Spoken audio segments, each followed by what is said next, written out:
Welcome back. Today we're going to talk about membership in things like sets.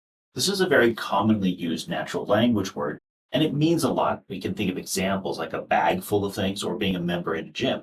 All of these have their place, but some of them might have different meanings based on the language and the kind of logic you use. Today we're going to focus on the types of logic that might go partnering with particular types of membership. I'm going to break them into three distinct classes. They are, however, a spectrum. There's a range in between any of the classes I seek and many things beyond the ones we'll explore.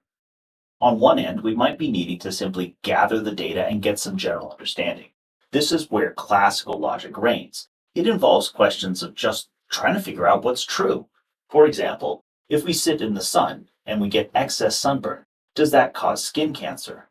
When we explore a question like this, we're usually at the beginning of a project. We're trying to model the behavior of things we need to see around us, and we try to make decisions that will give us a true or false. We understand there's more nuance to it. Just because I get sunburn and then get skin cancer doesn't mean that that's a cause. It may be that it's a more subtle interaction, my genetics and many other features. But we draw large conclusions so that we can start to focus on the process that might be behind it. In this case, we think of a membership test which is true or false exclusively.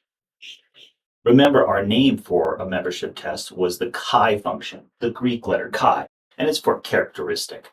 The characteristic function here can only assign values of true and false. We leave everything else out on the table. The idea of making this summary is simply to allow us to make logical inferences that are reliable as we go forward. We accept fully well that in different contexts where we learn more details, we may need to adjust the results of a study. That doesn't mean that our original choices were wrong. They were choices made in the context of what we knew then. So, in a practical sense, it may seem like the chi function is changing, but in a formal sense, it was simply moved from one set to a different set, a set within a different context. It had different elements. So, where can we go from here? Well, there are two directions we can go. One thing is we often find that we need to compute with actual data sets, so we could move up in our spectrum to much more specificity. In one of our videos, we talked about how you might think about membership. Membership, say, in a client list. Clients could be asked for whether their zip code matches some other zip code. Now, there's actually many ways that answer could come back from a computer database. Let's put down some of these answers. So there we have it. Our program could probably come up with an answer of true. If we load up a file and we look for the zip code and we see that it matches Columbus, Ohio zip code of 43210, then in that example, we would say it's true. It belongs to the Columbus, Ohio list. And if we look in the zip code and find that the number isn't 43210, but it's 80524, then we would say they do not live in Columbus, Ohio, and we return falsity. But there's a third state. What if the client simply left that information blank? A computer could not make that choice for us. It is not there to guess what we're thinking. It will simply have to report back missing evidence. But there's another direction we could go. Imagine that we're a web browser, and we're responsible for trying to protect our clients. Every time they type in a web page, we check to see if it's possibly on a naughty list, a malicious website list. When this user is given this website, spyonmytaxes.tv, we would like to know whether that is or is not a malicious website. To write down the characteristic function for this type of test, we'll introduce new noises. So here we have the updated characteristic function for the scenario where we have data which is trying to talk about the real world but can't actually know. In this situation, we could say that the data is coming back as true and false still, but we add some nuance. We could say that it's possibly false. This possibly isn't a negative website, or it's necessarily true. It is definitely on the list. This kind of test would be a useful test for a browser to have. If it sees that a web page comes back as necessarily harmful, it should put up a warning message for the user. If it comes back with possibly not harmful, it probably will let the user try the website out. After all, you take the risk yourself. Notice the addition of some new symbols to our logic. Along with our falsity and truth symbols, we've added a diamond and a square.